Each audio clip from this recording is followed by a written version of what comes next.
अंदर हमारे सामने इस तरह के वाक़यात आ जाते हैं, क्या कहेंगे इसके ऊपर? देखिए, मुल्क के लिए 3 बड़े मसाइल थे, सियासी अदम इस्तेहकाम, मईशत और तीसरी सिक्योरिटी।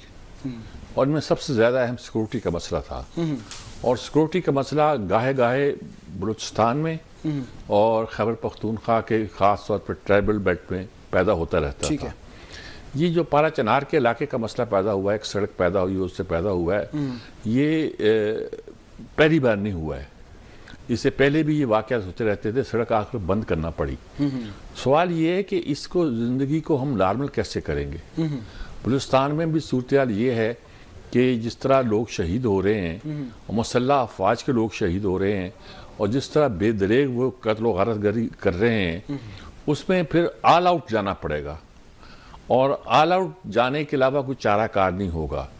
और अगर इस वक्त ख्याल है उन फोर्सेस को कि हमारी मुसल्लह अफवाज ऑल आउट जाने की पोजीशन में नहीं है, तो शायद ऐसा नहीं है, वो अपने शहरियों के खिलाफ कोई सख्त कार्रवाई करना नहीं चाहते। ठीक है, लेकिन अगर आप मजबूर करेंगे और फिर ये सूरत हाल पैदा करेंगे तो ये कोई खुशी की बात नहीं होगी।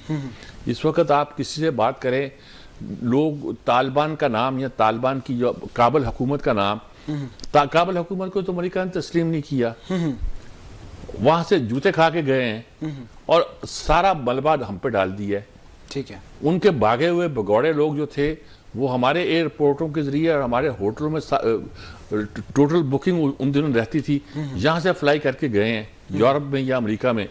अब सूरत हाल ये है कि आपने उनको डॉलर भी दे दिए, आपने उनको सब्जी और अनाज भी दे दिया, ईरान का रास्ता भी खोल दिया, अमेरिका का भी खोल दिया, चीन भी उनकी मदद कर रहा है, दूसरे लोग भी मदद कर रहे हैं, हम ही रह गए जी अफगानियों के खिलाफ लड़ने के लिए। तो हमें अपनी हिकमत अमली तय करना चाहिए। यही तासुर दिया जा रहा है कि जो ये पारा चनार का रोड है, इसकी जो 3 सरहदें हैं ये लगती हैं उसके साथ जो अफगानिस्तान का बॉर्डर है, तो यही तासुर देने की कोशिश किया जा रहा है कि वहीं से लोग आए हैं, वहीं से मार के चले गए हैं। और ये जिस तरह आपने बात की है कि हमारे लिए सारी चीज़ें रहेगी, हमने ही लड़ना है, तो फिर से वही चीज़ एक बढ़ा चढ़ा कर पेश की जा रही है। जब ये तय हो गया कि ये सरहदें भी जुड़ी हुई हैं और लोग वहाँ से आ भी रहे हैं और वहाँ सेक्टेरियन प्रॉब्लम भी है, ये सब बातें मौजूद हैं, तो हमें इसके लिए सख्त इक़दाम करने चाहिए। सिर्फ यही नहीं कि हम अपने बंदे बैठा दें और इस इंतजार में रहें कि हमारी चेक पोस्ट यहाँ आए, वो आएंगे तो हम देख लेंगे उनके साथ। नहीं, ये अब सूरत हाल वो नहीं रही और मेरे ख्याल में अब ज़रा सख्ती होने वाली है। इस एक वाक़े के बाद मुझे तो ये वाक़या 103 लोगों की शहादत ऐसे लगी है जैसे कि आर्मी पब्लिक स्कूल पर हमारे मासूम बच्चों को भून दिया गया था। तो हमें अब इंतज़ार नहीं करना जी, हमारा जो भी सिक्योरिटी प्लान है और कौमी प्लान जिसको हम कहते रहे हैं, उसको बुरुकाल लाना चाहिए।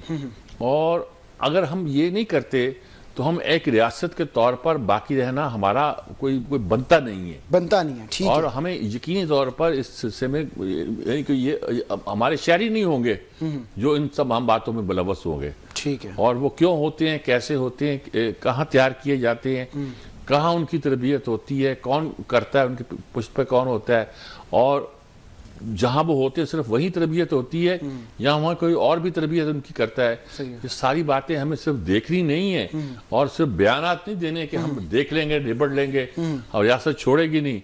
रियासत को अब नहीं छोड़ना उन्हें, अब टू मच हो गया है। अब लोगों का भी जो सब्र है वो बहुत ज़्यादा ठीक है, सब टू मच हो गया, लोगों का जो सब्र है वो ख़त्म होने वाला है और बयानात भी आ जाते हैं।